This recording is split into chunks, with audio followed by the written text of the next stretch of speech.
दोस्तों, स्वागत है आपका आज की कहानी में। आज की कहानी है बहरूपिया। ये एक शानदार कहानी है जो आपको ज़रूर पसंद आएगी। साक्षी खिड़की से आती गुनगुनी धूप का आनंद लेने के लिए खिड़की के पास बैठी थी। नई दिल्ली के इस नए घर में वह अपने पति और बेटे के साथ हाल ही में शिफ्ट हुई थी और दिल्ली भी वह बिल्कुल पहली बार आई थी। साक्षी यूं ही कुछ सोच रही थी कि तभी उसकी नज़र पास से गुजरते बच्चों की टोली पर गई। वह काफ़ी शोर शराबा कर रहे थे। बच्चे एक बहरूपे के पीछे भाग रहे थे। साक्षी का बेटा पवन भी उनमें से एक था। साक्षी खुश थी कि पवन ने बहुत जल्दी ही नई जगह पर नए दोस्त बना लिए थे। वह काफ़ी खुश थे। साक्षी एकटक उस बहरूपे को देखने लगी। सिर पर जोकरनुमा टोपी, रंग बिरंगे कपड़े, चेहरे पर ढेर सारा मेकअप, जिससे उसका चेहरा पहचान पाना बिल्कुल मुश्किल था। बहरूपिया अजीब अजीब हरकतें करता जिसे देखकर बच्चे लोटपोट हो जाते। साक्षी ने ध्यान से बहरूपिया की आंखों में देखा तो वह सन्न रह गई। उसे ना जाने क्यों बहरूपिया जाना पहचाना सा लगा। वह घर से बाहर निकल आई और छुपकर बहरूपिया को देखने लगी। काफ़ी पास से देखने के बाद उसे यह महसूस हुआ कि वह इस बहरूपे को पहचानती है, पर आखिर कौन है वो? उसने कहाँ देखा है उसे? वह दिल्ली में तो नहीं है और पहली बार ही यहाँ आई है। साक्षी ने फिर से एक बार बहरूपियों की बड़ी बड़ी आंखों में ध्यान से देखा। प्रकाश! अरे यह तो प्रकाश है। बहुरूपिये को पहचानते ही साक्षी जैसे अपने होश खो बैठी। साक्षी बहुरूपये से कुछ पूछ पाती तब तक वह नाचता गाता वहाँ से चला गया था। साक्षी को यकीन ही नहीं हो रहा था कि वह बहुरूपिया प्रकाश ही था। प्रकाश और साक्षी मुंबई में एक ही कॉलेज में साथ साथ पढ़ते थे। दोनों में अच्छी खासी दोस्ती थी।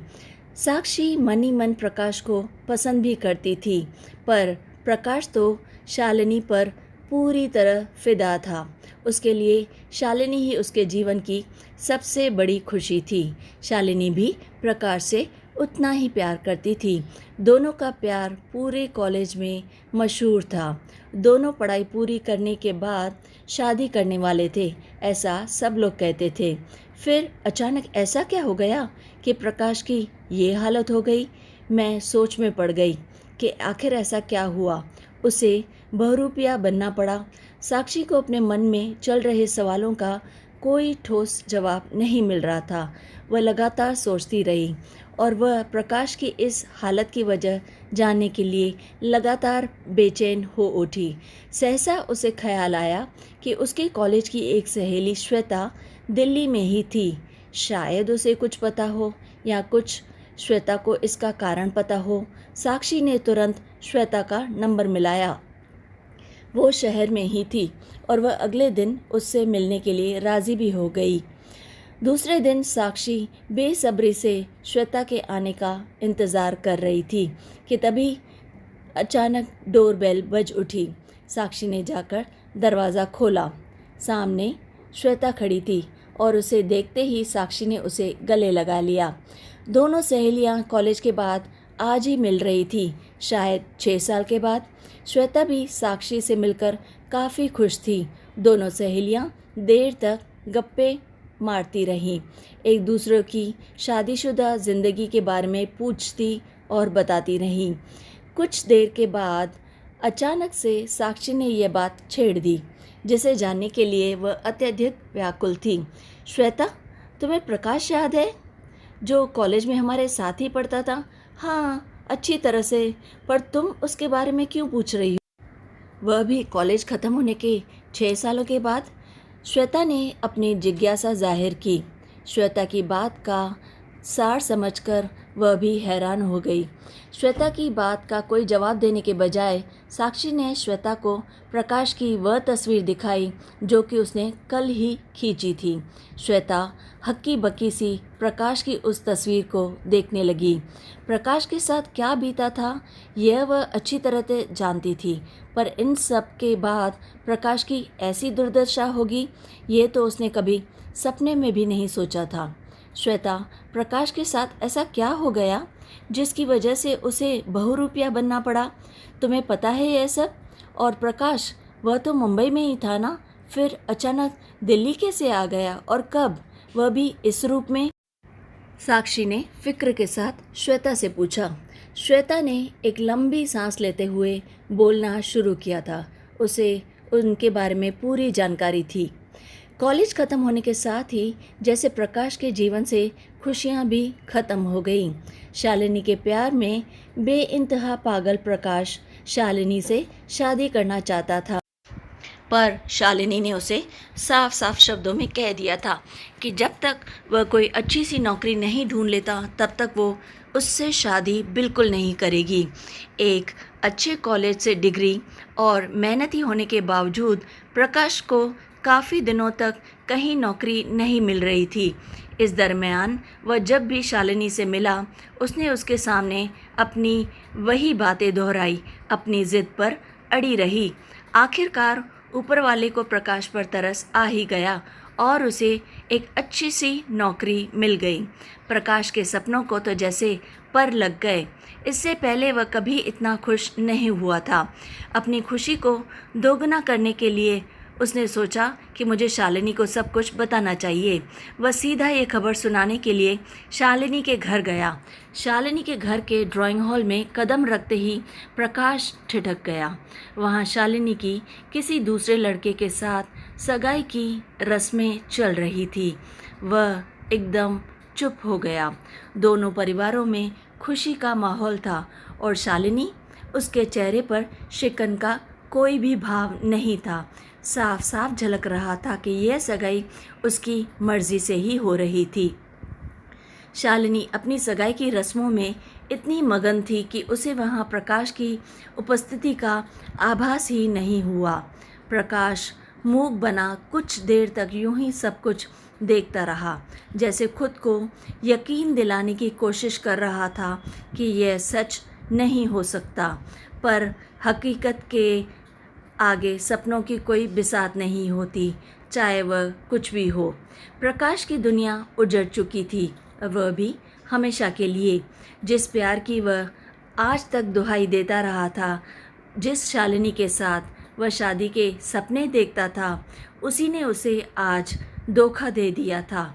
उसके साथ बेवफाई की थी और दूसरे के संग सगाई रच ली थी।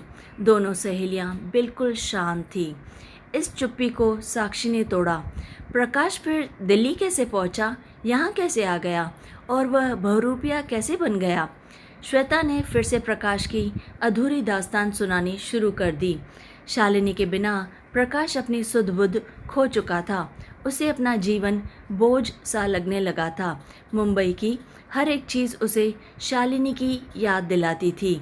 जहाँ कहीं जाता उसे शालिनी ही दिखती।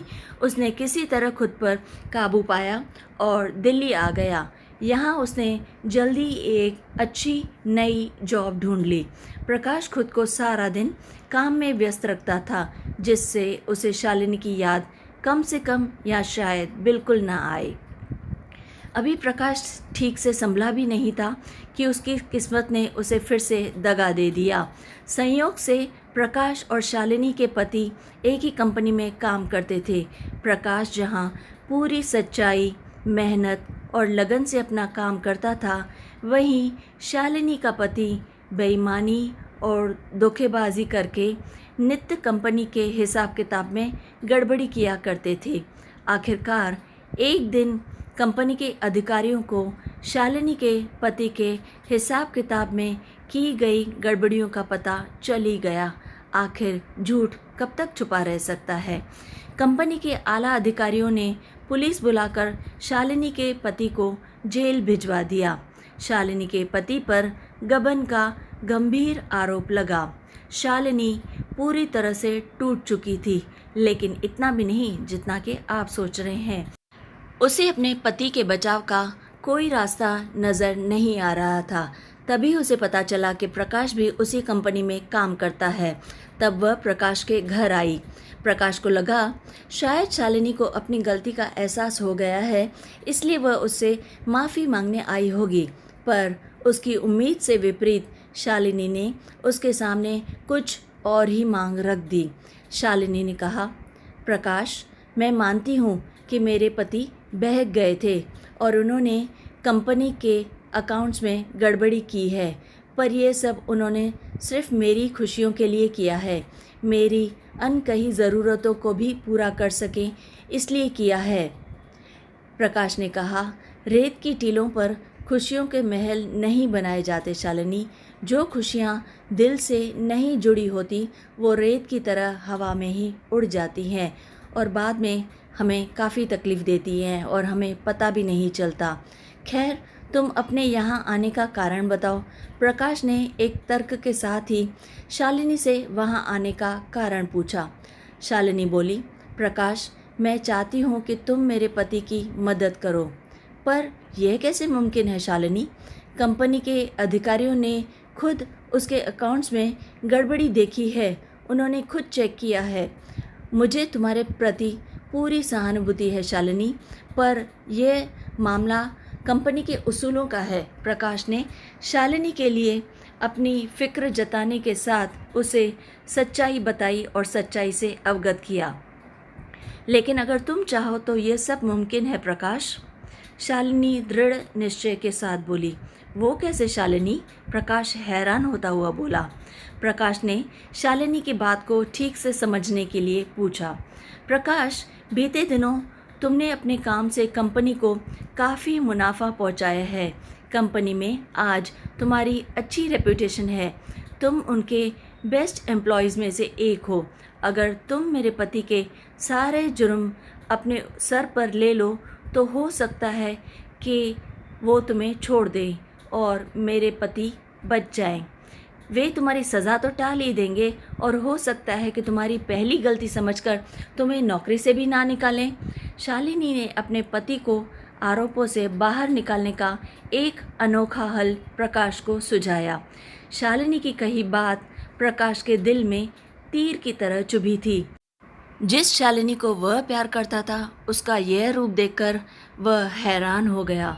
उसने आज उसके प्यार की कीमत मांगी थी, उसके गम को कई गुना बढ़ा दिया था। जाओ शालिनी, कल तुम्हारे पति तुम्हारे साथ होंगे। अपना सारा दर्द अपने अंदर समेट कर प्रकाश ने कहा। दूसरे दिन प्रकाश ने खुद जाकर कंपनी के अधिकारियों के सामने सारा जुर्म अपने सर पर ले लिया। प्रकाश द्वारा यह सब बताने पर, ऐसा जुर्म किए जाने पर हैरान तो हुए, पर प्रकाश को माफ़ करने की बजाय वे गुनहगार को सज़ा देने के अपने नियम पर डटे रहे और पूरा मामला अदालत के सामने रख दिया। इधर शालिनी के पति इस जुर्म से पूरी तरह से रिहा हो चुके थे और शालिनी, वह तो बहुत मतलबी निकली। उसने निर्दोष प्रकाश का साथ देने के बजाय हमेशा हमेशा के लिए उसे छोड़कर अपने पति के साथ चुपचाप विदेश भागकर चली गई।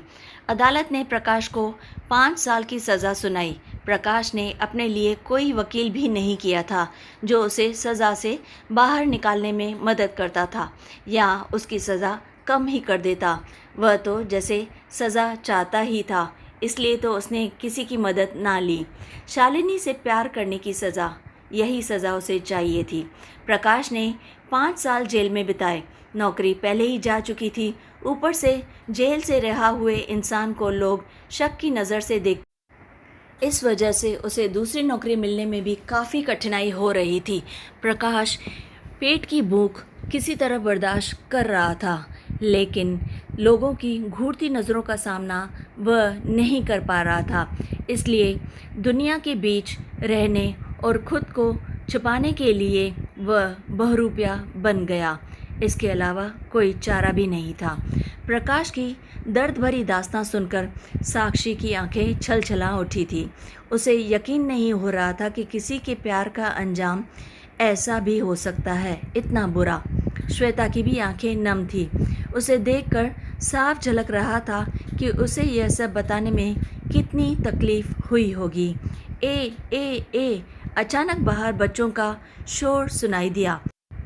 ऐसा बच्चे तब करते थे जब बहुरूपिया वहाँ आता था। साक्षी और श्वेता तेज़ी से बहुरूपिया प्रकाश को देखने बाहर बालकनी में खिड़की के पास पहुंच गई। प्रकाश अपने रंग बिरंगे कोट की जेबों में से हर एक बच्चे को कोई न कोई उपहार दे रहा था। सभी बच्चे अपना अपना उपहार पाकर काफ़ी खुश थे और उसके आगे पीछे नाच रहे थे। थोड़ी ही देर में प्रकाश और बच्चों की आवाज़ धीमी होती चली गई। प्रकाश के जाने के बाद दोनों सहेलियां चुपचाप बैठी रहीं और सोच रही थी कि क्या करें। दोनों सहेलियां खिड़की के पास ही बैठी रहीं। श्वेता गुमसुम थी। साक्षी यह तय नहीं कर पा रही थी कि बहुरूपिया कौन था, प्रकाश या शालिनी। दोस्तों, आप हमें कमेंट करके बताइए कि बहुरूपिया कौन था, प्रकाश या शालिनी। दोस्तों, कैसी लगी आपको आज की कहानी? अगर अच्छी लगे तो शेयर ज़रूर कीजिए और लाइक और कमेंट भी, और हमारे चैनल को याद से सब्सक्राइब भी कीजिए। तो फिर लाइक, शेयर एंड सब्सक्राइब।